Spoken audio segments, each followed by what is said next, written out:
Hey guys, welcome to the Light Side Podcast. My name is Shola. I'm your host, and I'm so excited about today's topic. I've been talking about this episode for some time about sharing my personal manifestation stories and how it all unfolded. But also, as I was thinking about the stories, so much kept coming to my mind. So I want to do a brief intro as to what I'm referring to when I speak about manifesting. And if you've been here and if you've been listening to this podcast, you know that I did a deep dive on the law of attraction and how to effectively manifest. If you want to listen to that, it's really a practical how-to, talking about the science of it all as well. That's episode 4. So if you want to go back and listen to it, I highly suggest doing so, because I'm not going to go into as much of a deep dive into all of the hows and all of the practical tips and tools and tricks when it comes to manifesting. But I think the stories are going to be a really fun addition. You guys, honestly and truly speaking, my life has been an accumulation of manifestations. My life completely and drastically changed. Now I can say that in hindsight. Back in 2009, I want to say 2008, 2009, after I read and watched the movie The Secret. And it gives me chills thinking about it, because my life really took a massive shift. It's like I changed timelines. And the way I know that is when I look back on my life then and where my life was, and not just me, but my family's, and where we are now. It is such a dramatic shift. And it has been quite some time where a lot of the stories connect and I can see the patterns. And so I'm really, really excited to talk about it. But before I talk about my manifestation stories, I just want to make sure that we're aligned and on the same page as to what I mean and what I'm referring to when I talk about manifesting and some of the mindset shifts that I believe are required. And so I hope it's helpful briefly so that we're on the same page. I don't view manifestation or manifesting much differently than how we have for centuries and really all the way back to ancient times have been praying. I view it as we're calling in or asking for something we want to experience and giving thanks to it, not just because we're giving thanks for it coming to fruition, for it coming our way, for manifesting into our lives, but because we identified something. There is an energetic alignment to that thing that we want, because by wanting it, we are affirming that we're meant to experience it. I posted about this sometime last year on my Instagram, and one of the reels I created, sharing that I have a belief that the things we manifest are things that our soul has had an innate knowing that we need to experience in this lifetime.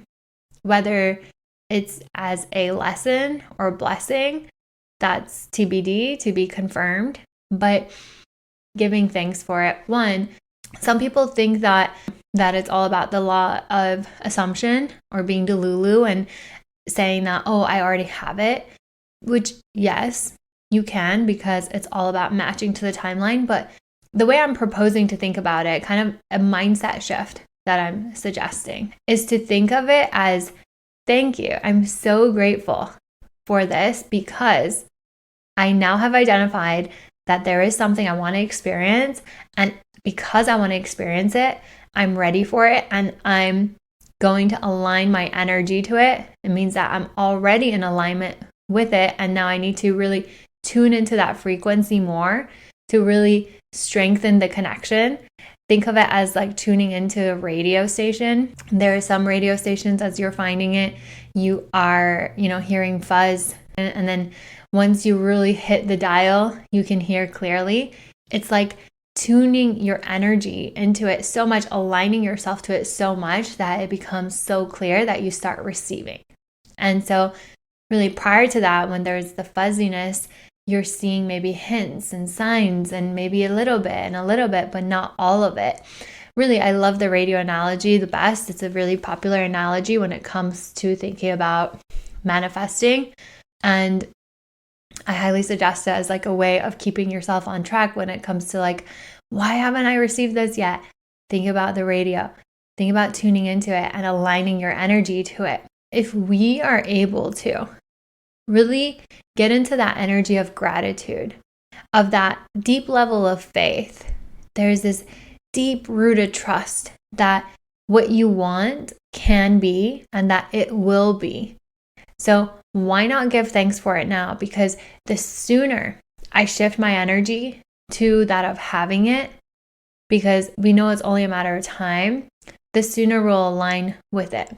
Because again, it's all about tuning into that radio frequency. It's all about aligning ourselves to the energy of someone who is already a match for it. And that someone can be you if you can match your energy to it. Someone that is already receiving it.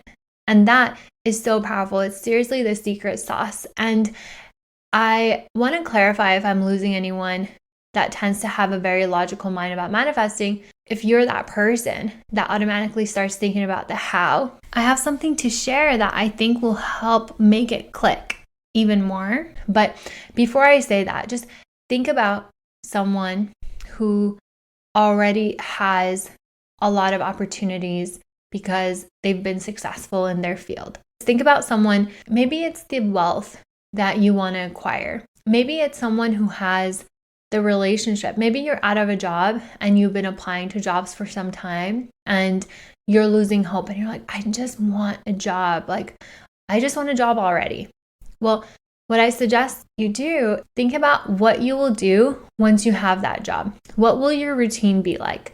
Will you wake up at a certain time, get ready, and what time will you wake up? Really consider your entire routine and start behaving as someone who already has that job. You know, they always say this in so many contexts, and so I know I've talked about this in other episodes, so I'm not going to go on a tangent, but really think about what it is that you want and fast forward to the future version of you that has what you want. What will that version of you do? And start doing that and start giving thanks for that thing that you want. This is exactly how you become an energetic match, because your feelings will begin to elevate. The key here is to match our feelings to the things that we want to call in. I loved something I heard last week on the Weekly Energy Boost podcast. They were talking about how the times we should be giving thanks are the times when things aren't going well, when we're struggling, when we are, in a rut. And the times we should be praying and asking for help are the times when things are going well. That really is a little counterintuitive. Most of us are praying and asking for help when we need help, and we're giving thanks and being grateful when things are going well. Well, the idea is to swap that. And I love that so much because that just aligns perfectly with the whole idea of manifesting. What happens is when things are not going well and we're praying and asking for help, we're praying from a place of lack. Whereas the teaching is telling us to give thanks in those times, because that's when you'll start receiving. Not when you're reaching from a place of lack. When you're giving thanks, you're saying thanks from a place of having. I think that's the secret that if everyone can keep in mind, honestly, I think the world will become so much more high vibrational, because people will be getting the things that they want. They'll be reaching from a place of wholeness. They'll be reaching from a place of abundance. And I just love it so much. I love that thought frame, and really just keeping in mind that if we want something, to be thankful for it as if we already have it. To be thankful for what we do have. If that's too far out of reach for you, be thankful for what you do have. And I want to go back to that person that I suggested automatically starts thinking about the how. The beauty of all of this with manifestation is learning how to let go and learning to let go of the how. And that's not by saying by letting go, we're letting go of effort. We're letting go of showing up. We're letting go of taking action. No, we just mean we're letting go of the need to know how it will happen and letting go of the micromanaging aspect and allowing our minds to be open to the process and the possibilities that can be. So that if an opportunity or a door opens for us that may lead us there eventually, we don't knock it down or choose not to enter because we assume we already know that is not the door. That is not the way. Because what really keeps us stuck the most is thinking we know everything. And so letting go of the how, in my mind, is equivalent to trusting, being open-minded to nudges, to ideas, and different ways of going about getting to where you want. Letting go of the how to me is being open that it may unfold way differently than you might have in mind or that you expect it to. And I have a great story for this, actually. I think it's just so relevant, and it was a really big life change for me. And so I'll share that in just a second. What I'm trying to convey with that is that through surrendering the how, we're open to the ideas or actions that we might need to take to get there. And we'll continue to take the actions that we think we need to take. If a different idea pops up into our mind, if someone suggests something, that we're not just shutting it out, but we're willing to entertain it because we just don't know the how. I know that this is hard in today's age because social media makes a lot of people's lives on full blast. And so we think that the way that person got there is also going to be the way we'll get there. And so we start emulating that and we start following the path that they took. But, to an extent, but if that path isn't authentic to you or there is some sort of feeling offness about it, but you're just doing it because you think that's how, then I honestly think that's when we get off track and that's when we delay our manifestation. But when we allow ourselves to be quiet, to create space, to be still, or do other things. There's a saying that tells us to when you don't know what else to do, just do your chores, do the basic things, do the thing that you have on your plate right now and allow, basically, is what I'm inserting, because usually when we're doing those things is when we get the ideas, when we get the nudges. And if we're completely aware, because we're letting go, we're not micromanaging, we're not fixated on that thing that we're trying to bring about, ideas pop into our mind. And if we're consciously aware, we're mindful in the present moment, then we're able to take action on that. And honestly and truly, that's when we allow things to shift. When we're willing to entertain the ideas that pop into our mind, when we're willing to take action, when an idea pops into our mind, like I should go to that event. Oh, I should email this person. Oh, I should see how this person is doing. They're like random thoughts and nudges that come to our mind. When we follow them, we allow change.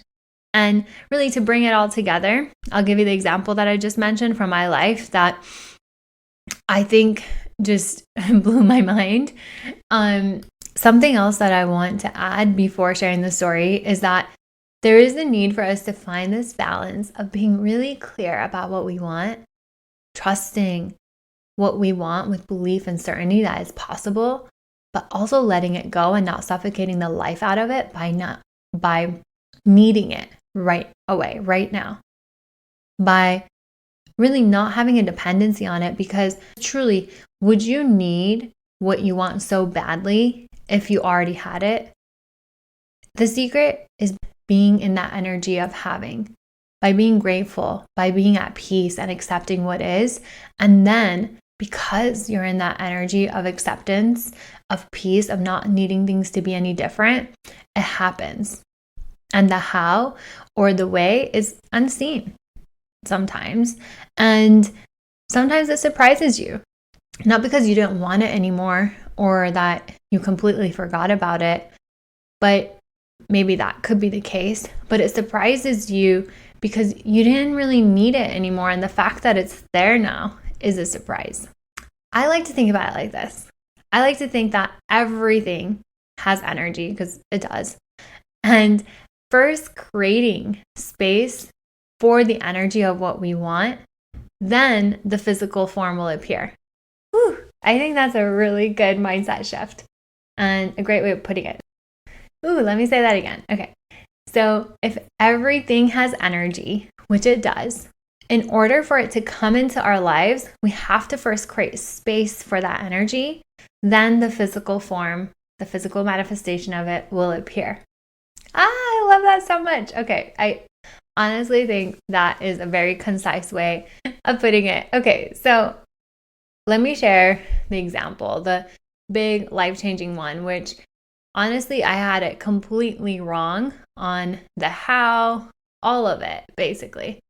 For a very long time, I've been wanting to manifest a relationship because I'm 30-something years old. That's the first time I'm saying it like that. But I've been ready for a relationship, I would say, as of this past year, 2023. Prior to that, I thought I was ready, but I had some work to do. I had a lot of inner healing, inner self-love, self-acceptance, just a lot of work that really led me here. If you've been here, you know that I'm really big on goal setting. I write goals on a monthly and yearly basis. And so at the beginning of 2023, I had written that it was the year I want to manifest a relationship, that I was really, truly ready for it. I've said I've been ready prior years, but I really wasn't, and I would escape, or my anxious avoidant attachment style would come into play. So that's kind of the work that I was referring to. And I did follow all of the secrets that people say to do. Like, write down the qualities you want in your person, write down what you want to be doing. What will a day in a life be like? Script about it. There's a scripting technique of thinking about a day sometime in the future, but writing it down in present tense. Like, for instance, it's July 20th and we are in Peru and we are doing XYZ today, or it's, September XY and we're celebrating our anniversary in Italy. I don't know, but like this process of manifesting through visualizing a future together and really bringing that future into the present moment by writing about it and feeling how you would feel as if you were experiencing it. And so I did all of that, but the how is, I think, where I was messing up. Like, I had an idea of who I thought my person was. I had an idea of how I thought it might happen. And, it's kind of silly in hindsight because I've really manifested so many things throughout my life experience that it's kind of crazy that I had such a blind spot when it comes to relationships. Another practice that I did while manifesting my person was I wrote affirmations in present tense about how grateful I am for the man that's in my life, how incredibly grateful I am that I'm with someone who understands me. I have a list of affirmations, and I was actually playing them the other day and I was like, oh my goodness, this is us to a T. Also, like, just the fact that it was right next to my bed on my nightstand made sure that I was seeing it and saying it, speaking it out loud, thinking it in my mind, and feeling the feelings of it. I think really helped accelerate and make that process come about even faster, because the more you repeat something, the more you believe it, the more it becomes instilled in your mind, and really a super effective way of rewiring our mind through the repetition of it. So basically, to set the scene, what I was manifesting was a relationship. I had done the process of writing down the qualities, the characteristics, scripting, really just being really specific and very clear about what I want, which is really important, knowing what you want and then being clear about it. But I had missed the how part. I was messing up on the how. And the moment I let go of the how, for many, many years, you guys, I was super against using dating apps. I would always tell my friends, especially when I lived in New York, I'd be like, no way, I'm not using dating apps. Whereas I saw my friends meet their boyfriends or now husbands on dating apps. I saw that it was a success, and I saw people dating and really having good relationships from dating apps. I was super against it. And so one day when I decided that, I'm going to let go of what I think it needs to be and just allow, I finally got to a place of surrender with it. And once I did, I had a random thought in my mind to get on Hinge. And I never, I just don't like Hinge. I don't like dating apps, like I just said. So I decided, you know what? I'm just going to do it. And I did. And honestly speaking, yes, I had a profile from New York from a few years ago. And it's so crazy because my settings hadn't been updated, like my age range and the proximity. And so I had, there's a section in Hinge that tells you all the people who have liked you or sent you comments. And so I went through that, and one of the first comments was from Garrett. Sorry, spoiler. But he had wrote a comment to me that was really cheeky and sweet. It was funny. I laughed out loud, and then I responded. And honestly, the only reason why I responded was because I thought his comment was funny. I just did not entertain the apps very much. And I had a few other matches I was talking to. I don't know. I just not a fan. I think it's a kind of a superficial way, but we started talking right away. And this person who I thought that I would go on one date with and probably never see again, because I had let go of all expectations. I had let go of really needing it to be any certain way. I was super open, super flexible. Went on a date that turned into 6-7 hour date. And it was honestly the most mind-blowing first date of our connection and chemistry. And we never stopped talking since that day. We ended up seeing each other every day thereafter, and we went on multiple dates back to back. He's my boyfriend now. And it's crazy because I never ever thought that I would meet the person that I would have a serious relationship with on a dating app. And this is exactly why I'm saying we have to let go of the how. I don't think he did either, I think that when you think about it, it's like, well, if you really didn't think so, like, why did you go on it? Honestly, because I was just giving it a shot. I was being open-minded. I was open to the process, to how it would happen. And I hope that I conveyed how powerful it is when we let go of the how, because I had a whole different idea in mind. I thought versus what actually transpired and was possible when I was open and allowed. I mentioned there was a lot of work I had to do on myself prior to, and I want to say one other thing about that. I think relationships are one of the biggest modes of learning in life. Like, we learn so much about ourselves through relationships, and they can be such a big healing journey. But sometimes I really truly believe that sometimes we need to do our healing and growth on our own. And then we hit a point in the road where now we can do it with someone else. I don't think we ever stop healing. We ever stop growing. I think it's a continuous lifetime journey, but we get better. We improve in certain areas. We up level. We, get to a place where we need to do it less often, but because our energy source, our battery can last longer. But I do think that for me, especially where I'm at in my journey right now, I think that it's a continuous thing.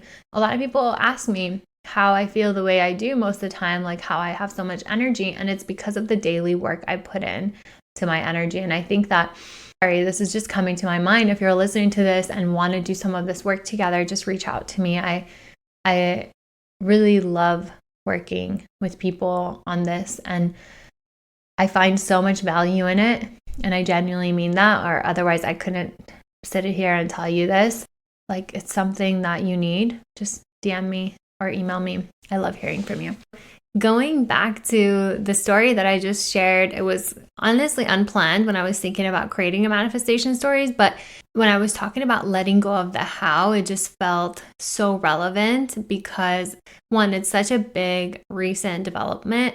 but also an amazing example of how much I resisted the apps and how when I let go of my resistance to it and I gave it a shot, it took me by complete surprise. Honestly, I had been on another Hinge date, like I want to say January of 2023. And then before that, sometime in New York.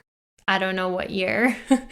I mean, this is like when I say that I just like really despise it, I despise it. But meeting Garrett on there was the biggest surprise. And for both of us, but especially for me, the reason why I was so against the apps is because I feel like you don't get to feel someone's energy. You don't get what their vibe is or how they are. And I think that's just so much more important to me than looks or what people say. And so it really took me by surprise, which really brings all the points that I mentioned earlier together. Letting it go, allowing, and really not needing it, but it coming to fruition and surprising you. I was really at a point of being happy as I was.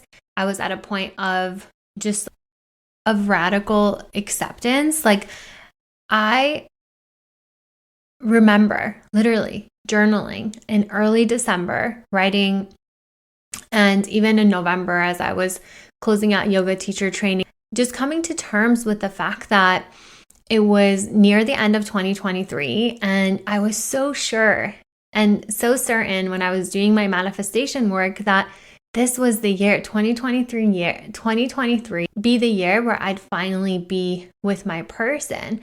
And it was ending and I just thought, okay, well, there's really just like 3 weeks left and I guess another holiday season being single. And I did an episode on, holiday magic and making it the best because of like the work that I did when I was feeling this way. And it's just crazy to think that literally that same week is when everything changed. I did some work and I was really like in full acceptance. Like, okay, we are where we are. I am happy as I am. Like things are good as they are. I trust the timing. I trust God. I trust the universe. I trust life's plan.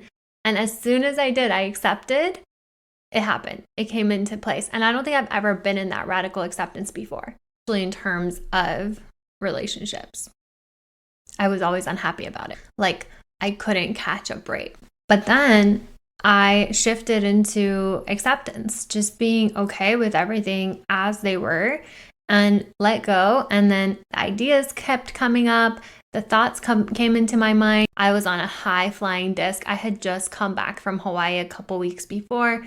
We did have a pretty devastating, I'd lost my grandma. And so, I came back with all these ideas of what I wanted to do. And then we all just like became so incredibly sad, but I still felt so connected to her. And the whole experience, honestly, coming back from yoga teacher training to doing some inner work. I had just done hypnotherapy. I did some work that really allowed me to let go and release of the baggage that I was holding on to. And then everything that I had listed out that I wanted in a man showed up. And it was complete surprise. I was actually shook. And it was as if I got on a new timeline. Like I honestly feel that we shifted timelines and things changed and have never been the same since that time period. It's just fun to really think about how things fall into place and how unexpected they are. So earlier I mentioned how when I first learned about The Secret and the law of attraction, shortly thereafter I started applying. It resonated with me so much. It really moved me and I started applying it. And in hindsight, my life shifted a lot. And even then, I'll share with you some stories. Like for instance, I had just finished my senior year and I was trying to figure out what to do next. And really, even before I finished high school, now that I think about it, in high school, I was so excited about this new program that was being offered for the advanced technology. It was called the Tech Center, which it allowed us to get our associates of applied science at the time of graduating high school if we got accepted into this technical program. And for me, I honestly never thought that I would be interested in doing hair or cosmetology, but cosmetology was one of the options. And they were only accepting 40 students or so out of, and there's really only so much time in the day when it comes to going to high school and going to a program all within like a window of, I believe it was all between 7 to 4 p.m. And at the time, we lived in Utah, and the state of Utah has a 2,000-hour program requirement. I didn't really think anything of it. I thought, wow, that would be amazing. I was really excited about the opportunity to be able to do that. And so me and my friends were like, why not? Let's go test for it. And so we went and took the test, and I was one of the students that got it, one of the 40 students in the entire district. And when I think about it, it was because, for one, I wasn't desperate about needing it. I wasn't like, oh my God, I have to have this. But I was giving it energy in the sense that I was excited about it.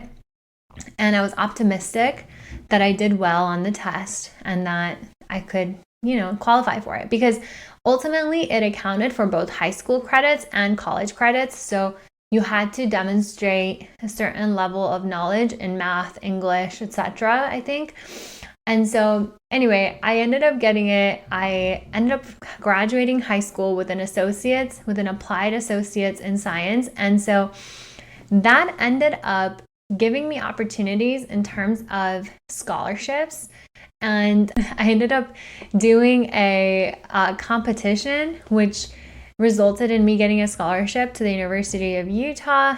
I mean, in hindsight, like, it's just like, what are the odds of that, But it wasn't anything I had dreamt about doing my whole life or anything, but it helped pave the way. I didn't know how I was going to go, what I was going to go into. I didn't know how it would happen, but one step at a time, it did. And let me share with you more tangible stories where things that I intentionally manifested. Like, I remember laying in my bed, I don't know, I was like 18 or 19, and I was thinking how I need to manifest more financial abundance in order to just live more comfortably and with more ease, because I always had a couple jobs, and I always was like working while going to school.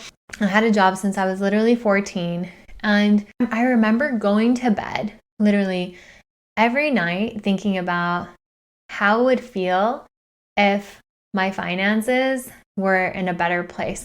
I would literally say, thank you, God, for all the money that I have, all the opportunities that are lining up for me. Everything just is going my way. Thank you, thank you, thank you. And I would go to bed really with a grateful heart and a big smile, because if you believe that as you're going to bed, it's hard not to feel good and not to be in a positive energy.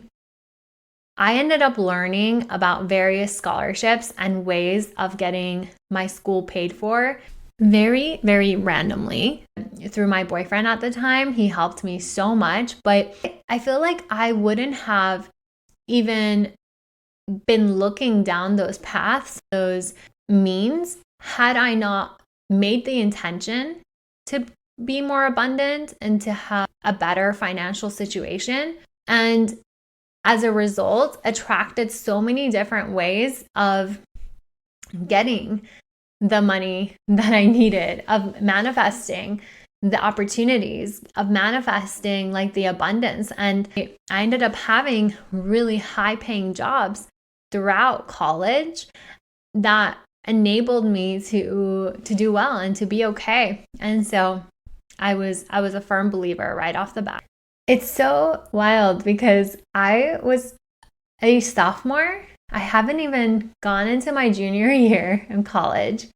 And I get an email that Goldman Sachs is coming on campus. They're doing an information session about internships with them. And I remember being like, you know what? Yeah, I'll go and learn. I actually didn't really even know who Goldman Sachs was. I looked into them. My friends told me that, yes, you definitely should go. And so to do the internship, you have to be a junior going into your senior year. Back then, they didn't do internships for junior. They didn't do internships for prior years. It was like right before you got out of college. And at least the school that I went to. And this is back in 2010. So it's a long time ago, 14 years ago. And the people that I met with, they said, you know what? We're actually, for the first time ever, we're going to have, I went and spoke to them, the VPs that were there, the representatives that were there from Goldman Sachs, and I loved it. I mean, that's honestly what the only thing that I remember was alarming to me was that everybody woke up at 5 a.m. because they work Eastern hours. But, my life changed from that. And I remember thinking like, oh, is this even possible? I went and spoke to them and they said, you know what? This year, I think we may be able to make an exception. You guys, when I tell you that I was one of 3 people in the entire internship class, which there was several hundred across the United States, maybe 200, 300, I don't know. In the entire internship class, I was one of 3 people that was a sophomore going into their junior year. They made an exception, and it wasn't all that easy. I had many, many rounds of interviews. There was a couple months that I didn't hear from them, and I was like, okay, I may have just flunked that interview because they didn't even care to call me to tell me. But, apparently they were just busy. I don't know. But doesn't matter. The point being is that I kept my faith. I showed up anyway. And talk about financial abundance. What I was making that summer in my internship was what people made as a salary after years and years of working a job. It was just like mind-blowing. And it really changed the trajectory of my life. Like the fact that, for one, they never came to my college. It was the first year they were going to my college. I was at the Salt Lake Community College at the time. They took 3 people across the country to join as a sophomore, 20 years old. Then the story gets better. During the internship, I remember thinking, wow, how cool would it be if I could work here during the school year? I mean, that was just never a thing that had never happened before. And you guys, I just put it out there. I thought about it. I smiled. I thought that would be fun and exciting and expansive. And I just let it go. Like, I didn't suggest it. One would think that it would be a good idea to suggest it. I still remember, so maybe that was a nudge that I didn't follow. But even then, this is when things are, I guess, meant to be. The universe interferes. I did my internship. I remember having our final presentation. I blacked out. Literally, I was so nervous. I don't remember what I said during the final presentation. But I worked really hard all summer. I did my best. I got really great feedback. And because we were like the younger people of the cohort, like 3 of us were younger, we got to meet with the head of Salt Lake office several times through this summer. I got to make really incredible connections, and my friends from the internship are still my friends today. Like, I love the people I met through the Goldman Sachs internship. Okay, so back to the story. I was going about my life, like literally reading emails, like preparing for college. I just started my first year at University of Utah, and I receive an email from the head of the team I was on. I was in GS Bank USA at the time, and she's such an incredible lady. She emailed me. I know her. I don't want to say her name because maybe she doesn't want to be on this podcast, but she emailed me saying, Shalay, what do you think about working part-time with us throughout the school year? Do you think you'll have capacity? Literally falling out of my chair, jaw dropped, like, what? Absolutely. Are you kidding me? Who wouldn't want to make the salary someone makes per hour? Meaning I can work less hours. I don't need to work 2 jobs. I can just work 1 job, half the hours. And I think I was still making more than I would if I had literally 2 jobs. And honestly, money aside, I was learning more on the internship than I did throughout college altogether. Like, I learned so much through my positions and the roles that I had and the teams that I was helping throughout the summer. And then throughout the year. Like I became a campus ambassador and I was helping recruit people. And there are several friends that I have that I recruited. When one of my really close friends always gives me credit for taking her to Goldman. But honestly, not only was I able to make that impact and change for my life, I helped others do the same. And I felt so happy, so fulfilled, so excited. Like I literally entered a different timeline with this internship. It changed my life in so many ways. It was a dream come true. You guys, I worked 15 hours a week at Goldman Sachs. It is unheard of. People would work 10 to 15 hours a day. Like 10 hours a day is the minimum. The culture is known to be 50-hour work weeks minimum, typically 55 to 60, I think is the average. But, throughout my career, I worked anywhere between 50 to 80, 85. So a week, 85 hours a week. And so, I didn't know that then, 20-year-old me. But what I'm saying is that it was really unheard of. And as I started going to the office, I had these projects I was working on. And I just felt so in shock at first myself. Like, wow, I'm doing this. My team was incredible. I loved my team. And honestly, in the entire floor, in the entire Salt Lake City office, I would say with confidence to this day, sorry other teams, that our team was the coolest that everybody wanted to be a part of, because GS Bank USA was this small team of like 2 rows of people, whereas like the rest of the floor was private wealth management and the other floors. Just, I had a lot of friends from my internship class, and literally our team was the best team. Like it was the best people. Everyone was so chill, fun, and just the fact that I energetically aligned with that was just like mind-blowing to me. It made me feel so blessed and so grateful. And so I continued to be grateful, but I also continued to give thanks, and I continued to ask for help in terms of allowing me to continue to do what I'm doing. Honestly, there were people on the floor. I remember one guy who recently just made MD, I saw on LinkedIn.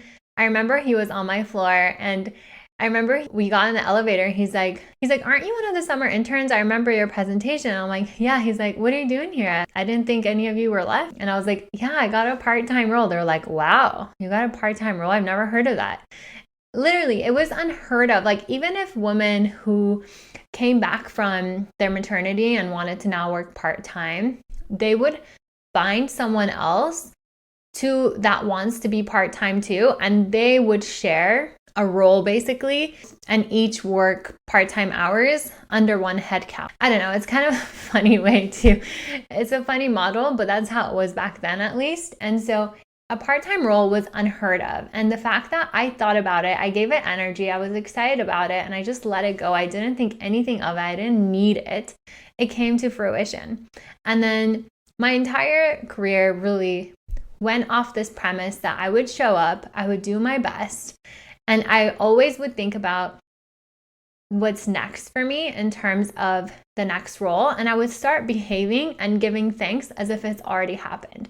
So really the takeaway that I want to share from all of this is that there's so much power in being clear and knowing what you want and putting it out there in terms of putting it into the universe. Like maybe speaking it out loud, maybe just being thankful for it, but giving energy to it. What I said earlier, creating that energetic space for it, then it will come to fruition. And, letting it go and just knowing that it will come because you're giving it energy. It's just so powerful. I feel like I needed to hear that myself right now because I've been working on certain things that I'm trying to manifest, and I have been having a bit of a challenge or struggle with it. And I feel like I needed this reminder. So I'm happy I'm recording this podcast episode. I ended up becoming a Goldman baby. I was working at the firm for over 10 years, and I grew through the firm, and the culture just really aligned with me in terms of the meritocracy, rewarding high performers.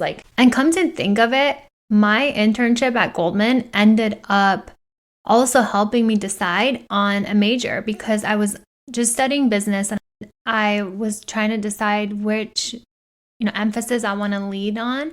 And I chose operations management because I loved what I was doing. Like, I loved making process improvements. I was basically a product analyst and in product management and process improvements. Like, I would look at a process and have like so many ideas, and I thrived. I did so well. And I think part of that is because, one, I was super excited, I was super present, and so many ideas kept coming to me, and I was one of the top performers, and I got into so many different roles on the back of that. Like, I started as an analyst, full-time analyst, and instead of having a regular analyst job, I was given an associate level job. And my career just moved really quickly because of, I think, how excited and passionate I was, but also because I was so present and I could get the ideas. Like, my mind wasn't somewhere else while I was doing my job. I was super attention oriented.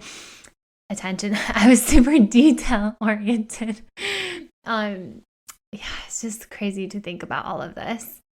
You guys, I have so many stories. This episode has already turned out to be so long, but I want to share a couple more. And maybe what I'll do is I'll make it a series of manifestation stories on my Instagram or TikTok, and it can keep going. Or maybe I'll make a part 2. Let me know what you think of it. If you like the stories, if they are helpful, and I can make a part 2. Just let me know, because I am 30 something, and so I have a lot of stories. Even recently, like, my boyfriend has an oil that he uses for his hair, and I love it because he has curly hair like me. And so I decided, you know what, I'm going to get this oil too. I feel like it's helped his hair transform over the last couple months, and I want to use it too.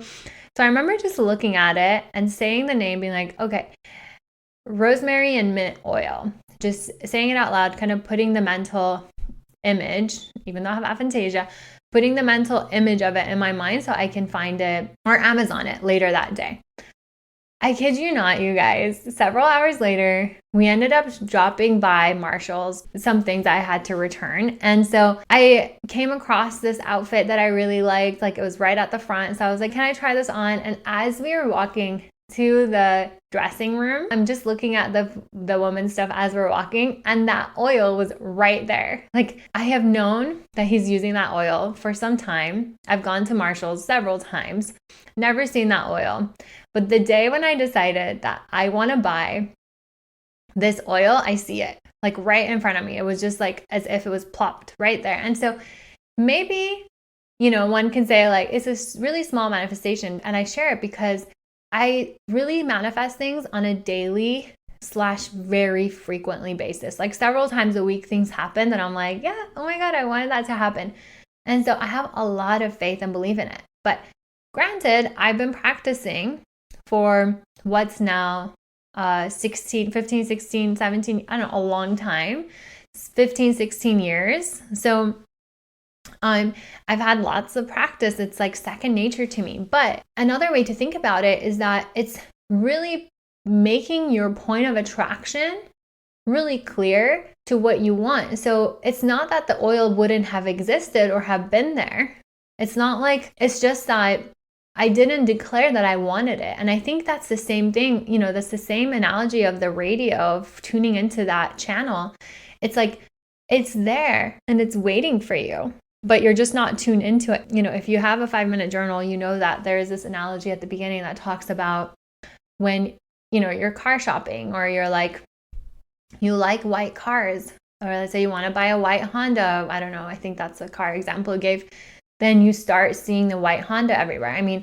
I totally experienced this when I was in college. I was like, I think I had bought an Acura TL, and before I bought it, I was looking for them, and I remember seeing them everywhere, and I was like, everyone has a TL, like this person, that person, or like on my way to school. So whatever it might be, it's like knowing what you want makes it so that out of all the things you see, out of all the noise that you have in a day in your daily life, you know what to grab. So maybe it's the law of attraction, or maybe it's being aware and being clear and being decisive about what you want. Another story that I want to share is New York. I think New York is a big one. I've had so many, actually. What just came to my mind is California. Okay, so before our family moved to Laguna Niguel, which that always blows me away. And I thank God, it's like such a beautiful place in the world. And if you haven't been to Laguna, I highly recommend putting it on your list of places to go. Laguna Beach, especially Dana Point. Okay, back to what I wanted to say. I think it was in that same time frame of like 2008, 2009 when I had first learned about this, but about The Secret, maybe before then. I think it was actually before then. I may have been I think it was 2008, 2009. Me, my best friend Natasha, and my sister came to California for a trip.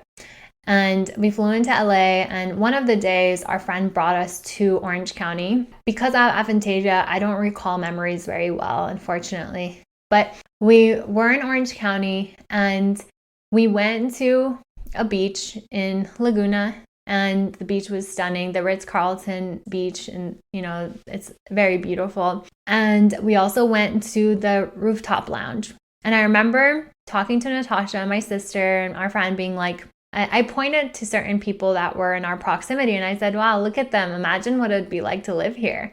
This is from the perspective of a girl who was born in Iran, lived in Tehran for a season, then moved to Turkey, which was pretty cold, also for a season, but very long winters. Then Utah had extremely long winters. Like, it would snow from October to June almost every year until recently with the climate changes, but it was so cold. It was freezing, and it was always gray and basically like black and white outside because of how the snow would just build on for months at a time. And we're in this like beautiful, super blue skies, like not a cloud in the sky, just everything looked like out of a picture, out of a movie, and I was like, imagine living here. Just, I hadn't experienced a climate like that my entire life. And granted, I was only like 18 or 19, but it was just a very expansive experience for me and a mental image that really was pushing me to want to manifest it. And maybe I was younger. It doesn't really matter, but I have bad memory, as I mentioned. And we all like agreed and talked about it and just entertained that idea. And then I remember when we were at the beach, in the Ritz-Carlton beach, thinking just that view and that image of it, and just thinking, wow, this is what it would be like to live here. Because I was like watching families or people just hanging out at the beach. Like, who knows if they actually live there? They look like locals. But I remember thinking like, wow, this is what it'd be like to live here. Now, I forgot about all of this, right? When we came out to visit my brother a couple years later, when we continued to come out here, and to be honest, I completely forgot about it. But I remember having that desire, putting it out there and just imagining it and visualizing it and just letting it go. And to me, when I say visualizing it, it's just thinking about it. Like, I'm not actually visualizing because I don't have that ability, but just thinking about it and feeling what it would feel like. Because that is key. Like, feelings are really important in manifestation. And I think that's how I've been able to manifest. Having aphantasia and not being able to visualize is feeling what it would feel like. So I remember like focusing on that, letting it go, because really my brother moved here and then we continued to come visit him. I would fly out here pretty often because he had his place in Orange County. So we would visit him, and a lot of other experiences, took over that. So I kind of forgot about it. But I remember the first time driving through Laguna Niguel, just thinking like, wow. Oh, another thing is when I worked at a day spa in Salt Lake, one of the girls that came to the spa as a hairstylist, she was from Laguna Niguel. And I remember thinking like, wow, how cool, like to be from Laguna Niguel. And you guys, like, I never in a million years thought that our family would move to Laguna Niguel. So a year later or so, when my brother like brought us to Laguna to like look at houses and stuff, I remember thinking, wow, wait, this is the place where Melissa is from. And I remember thinking like, this place is gorgeous. I mean, if you've been to Laguna Niguel, it's like full of hills and whatnot. And it wasn't until recently, I want to say it was like 3, 4, maybe 5 years ago. I don't know, but maybe it was 5 years ago. We were at the beach, at the Ritz-Carlton beach, and it hit me. Like, I was with my family. It was that same spot that I was sitting in that I had sat in with my sister and best friend and such. And it was that same view. It was like deja vu, but it was that. I just remember having that conversation with them and being like, wow, imagine what it'd be like to live here. And now we did.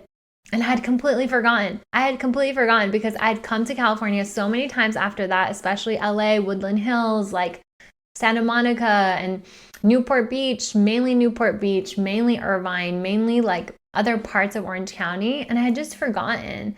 And then I lived here 2013 through 2014 before I moved to New York 2015. And I still hadn't registered that wait, that manifestation literally happened. So now, like, time passed, like 5 years later. At the time I lived in New York, but my family was living in Laguna, and I would visit several times a year. And I lived here too, right before. So it's just, the odds are, it's like hard to believe, it's mind-blowing, but it happens. And I would have never known the how. If you think about, if I was the person who said, you know what, I want to live in Laguna and this is how it's going to happen, maybe it would have happened because, like, you know, that's possible. You can logically do it, but it was meant to happen on its own, in its own accord. Oh my goodness. A really big part of the story is before starting college, before going to University of Utah, I really wanted to move here. I wanted to move to California. I wanted to go to UCLA or another school, but it turned out that it was a little too expensive, and it made sense because of other things, the way it panned out. I got scholarships, and a part of me did try to logically make it happen. A part of me did try to figure out how I was going to move here, like I had hoped back then. But it didn't work out that way. School wasn't the route because I thought, oh, perfect. Like, I can go to school and I can be there. I always wanted to move to California. But then school happened to be in Utah. My friends were there. It all worked out. I was dating someone and I had a serious relationship. It was my first serious relationship back then. And it just like fit and it worked out. So I stayed.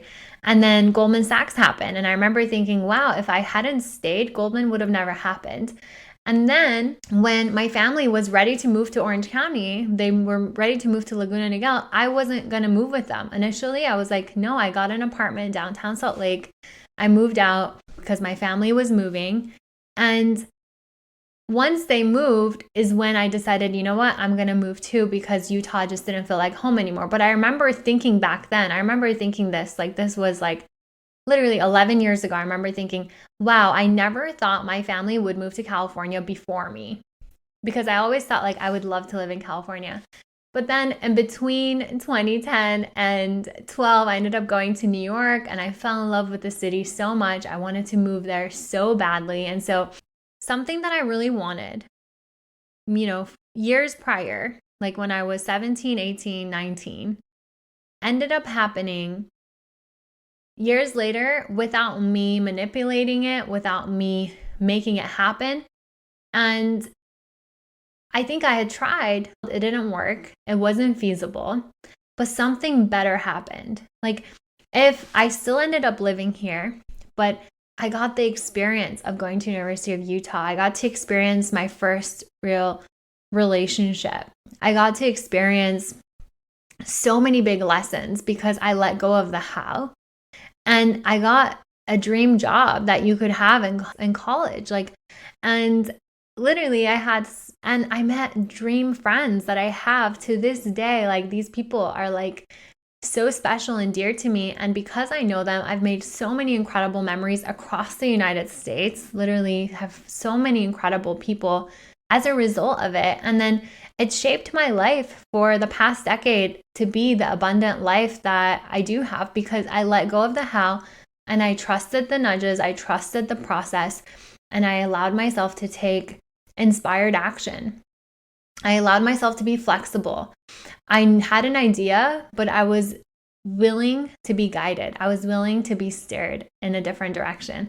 And I think that is so, so key and powerful. I also want to add, this is how I manifested New York City. So I fell in love with New York, as I mentioned, back in 2012-ish. It was when I went to New York for analyst training. But someone suggested I move to New York. And I said, no, I'm not going to. I want to be where my family is on the West Coast. Like, I want to get married where my family is. Also because I had suggested to my family before all of this, before they even moved to California, that I wanted to go to New York. And they were like, you want to live 2,000-3,000 miles away? Are you crazy? And I remember thinking, yeah, they're right. Like, that is all the way across the country. And also, like, my family moved all the way across the world so that we could have freedom and be together. And I'm just going to leave them. It kind of was like this loyalty thing. So I decided that, that was out of the question, even though I really love New York. And I remember sitting in the backseat of a cab. I think we were riding through Lower East Side. I think we were on like 2nd or 3rd Ave. And I remember thinking, like, I want to live here. I still remember the buildings I was looking at. It was like a picture that stayed in my mind of like looking at the buildings and thinking, I want to live here. This is my home. And I had shared the story in the prior episode that I made about manifestations. I literally had tears in my eyes the first time I was in Manhattan because it just felt like home. It just felt like where home would feel. And I hadn't experienced that before. And I think a lot of it is because it does have a lot of similarities to Tehran, where I was born and lived at the beginning of my life. But ultimately, I let go of that because it wasn't logical and it didn't make sense. And it wasn't until like 2013, it was late 2013, early 2014, where I just kept having dreams of being in New York City, of being in Manhattan. I kept seeing my friends on Facebook update their status as having moved to New York, or like people that I knew from Goldman or college, just being in New York. And I was thinking like, wow, like everyone is moving to New York. But I let it go. I had just moved to California just a few months prior, and I was giving it a full shot. It was right after I bought my car that I literally woke up one morning just knowing that I need to move to New York. It was just like as if I literally felt like I heard a voice say, move to New York. And so I remember getting up. I still remember that moment, looking outside and being like, okay, I'm going to move to New York. It was very firm knowing. Now how? Like, how do I do it?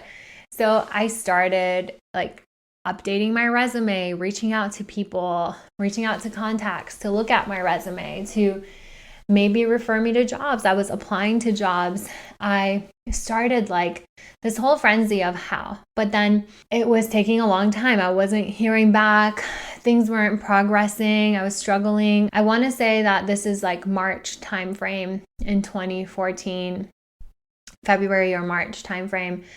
And it was rough. I was working my job at the time. I was working with my brother. I worked a lot of hours. And so throughout the months, summer came to pass. I had some interviews. I met with some people that I knew. I met with some mentors. I was just trying to get advice. I did some interviews. They didn't go too well. And then I came across Quantum Leap meditations, and I found one and I listened to it every single day. And the meditation asked you to visualize what it would feel like. It walked you through this process of walking through this beautiful garden and really imagining yourself getting to the precipice of what you want and feeling the feelings of it. And now in hindsight, I'm like, wow, I didn't know I was supposed to actually visualize and see things. Listen to my aphantasia story if you want to hear more about this. But I was just thinking about it and feeling what it would feel like. And I was filled with joy and excitement. And you guys, I did this every single day.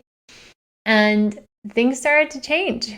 Things started to move differently. I got hints of like, hey, why don't you just apply directly to the Goldman office in New York? Like, why don't you set up time with this MD that you knew? Why don't you do this? Why don't you do that? And so I started following my nudges. And then I had this idea that, you know what?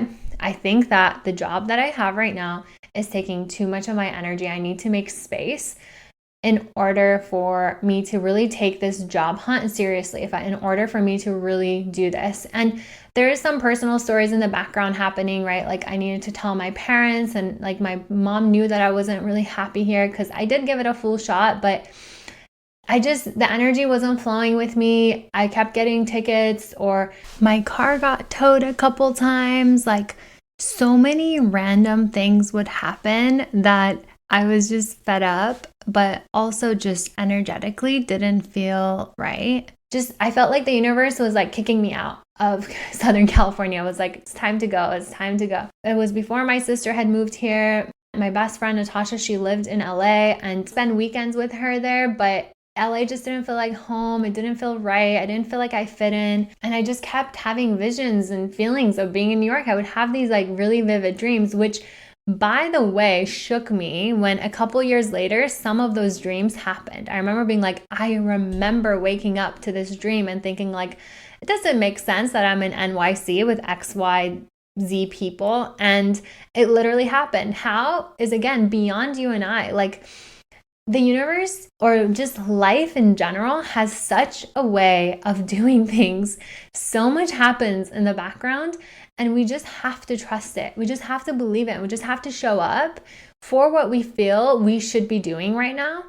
And then everything else happens in the background. Everything else comes to work out. So what ended up happening after I did those meditations, after I did those quantum leap meditations every single day, I started following the ideas that I got. I decided that, you know what, I need to make space. So I told my brother and his partner that I was leaving. I give my notice. You guys, it was the very last day, and I was going to focus on finding a job. You guys, I convinced my mom. She was like, you know what? Yeah, this is right for you. Maybe go for a couple years and see how it is. And so I was like, yeah, just a couple years. It turned out to be 7.5 years. But you guys, it was the very last day at the office. My brother had decorated my office. I had a corner office. He had ordered catering, and it was from Panini Cafe, my favorite. We were just like, I was so surprised and in awe, and just like had a big cheeky smile, and just bittersweet. And I got a call that very day, my last day. I got a call from a recruiter from Goldman Sachs. And prior to this, I was interviewing with JP and Morgan Stanley and like Accenture, and I want to say another consulting firm. It was Deloitte. And I was having all these conversations, and the moment I answered the phone that day, and it was the Goldman recruiter saying like, hey, I see you worked with us before. I was just looking at your resume. I just had the biggest knowing in my heart that, okay, this is it. This is where I'm going back to Goldman, because I like the culture. I knew the culture. It was always like deemed to be swimming upwards to go from a high value location such as Salt Lake to the New York office. But it just felt, I remember thinking in that moment, wow, my very last day at the job, I knew I had to make space for this to come in. I did, and they called. And then the next few months was rounds and rounds of interviewing. I actually had a trip planned to New York with Natasha. And so the interviews ended up falling in that window. Literally, they were asking me what time, like, how does this week of October look? And I was like, wow, I'm actually going to be in New York that week. Like, the fact that everything happened behind the scenes and it just fell into place. Like, I was planning a trip for fun. It ended up being one of my interviews fell that day. I remember leaving New York, being at the airport with Natasha. I got a call from another company like asking me about follow-up interview. And I remember thinking, I'm going to move to New York. This is happening. This is falling into place. And it just took that bravery. It took a lot, right? What I just said, it wasn't easy. I had several rounds. I think I had 8 interviews or so. It's not like I literally had already worked at the firm for many years, like 3 years at that point, I think 2.5 years. I'm sure they used my reviews and like the feedback I had or called my old managers. But like, what I mean is it wasn't like it came easy, but the doors opened, the opportunities presented themselves, and I was able to take action. Because I think a lot of times what we need is the opportunity, right? Really, the lesson from that story, what it took was me believing that it would be possible, not figuring out all the details of the how, but just trusting to quit my job when I did. Trusting, obviously I was able to support myself for a couple months, but trusting that it was going to work out and it did. Like, I left my job and my interviews happened right after that. And by Thanksgiving of that year, I had my job offer and I moved by January. And I have so many more manifestation stories as to things that happened in New York City, like my promotions. This has turned out to be such a long episode. So let me know if you liked it. My apartment in New York City, I think that is one of the biggest stories, honestly. But I wanted to lead up to that because I think the stories that I shared give you a good example of the various ways we can manifest. And really the simplest way in my mind that most people manifest, whether or not they know it or not, is putting a desire out there. And that's why we do so much work on making our desires or our intentions or our thoughts positive, because we're always manifesting what we focus on or what we give energy to. So choosing to be deliberate and choosing to think positive about what we're about to manifest, choosing what we're about to focus on to be positive, is what is going to determine how many positive or joyful or happy experiences you'll have on a day-to-day basis. So I think it is finding this balance about, I think it's knowing that there are tools out there. There are ways that you can visualize and think about and be happy about and give thanks to what you want to experience. But at the same time, be okay without it and let it go and let it be and be surprised when it comes up, because you don't have to have it anyway because you already have it. I hope that, through the stories that I shared, ties in the principles of, again, being clear, taking action, having trust and faith, not needing to know exactly how it will happen, loosening our grip. I think that is one of the hardest things for most people to do, including me. Loosening our grip and not trying to micromanage, because that grip, that holding tight, comes from fear, comes from fearing the unknown.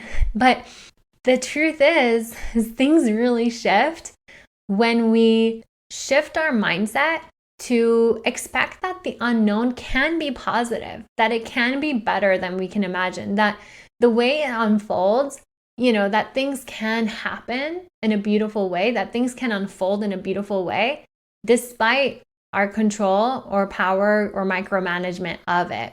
And so I hope this episode inspires you to think about the things that you want to experience that you haven't yet, or that you've been calling in for a long time, that you're losing faith on, that you're losing hope on, and think about how you've been going about it.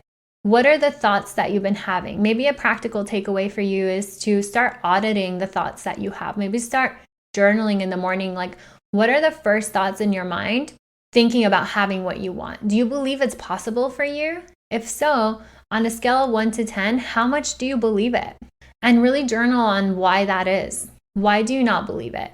Or if you do believe it, entertain that further. Give it more energy, empower it. Really energize it. And if you're not familiar with visualization or quantum leap meditations, there's so many of them on YouTube. And this just reminds me that I wanted to do a visualization podcast episode. So I will do that and put it out there. But I hope that the stories inspired you. If you have any questions on anything that I've said on manifesting, let me know. I'm happy to help you out. Maybe others have the same questions and they can benefit from hearing it too. So just let me know. It can be anonymous. If you're feeling stuck with something, if you feel like you have a lot of doubt or limiting beliefs in relation to getting what you want, then contact me. You don't have to do it alone. We can work together. I love hearing from you. If you have manifestation stories you want to share, I'm all ears. I would love to hear them. I hope this episode inspires you to be more intentional about the things that you want and the things that you focus on. Let me know your thoughts, and I'm sending you so much love. I hope you have a beautiful rest of the month, and I'll speak to you next week.